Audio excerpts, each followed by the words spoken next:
So when I take the left earbud out of the case, it lights up blue, red, power on, pairing mode.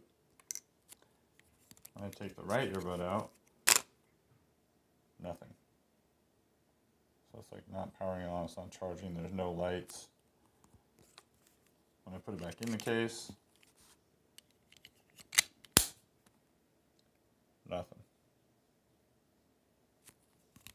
Put the left one back in, charging. So it's like the right one's dead, like there's nothing going on.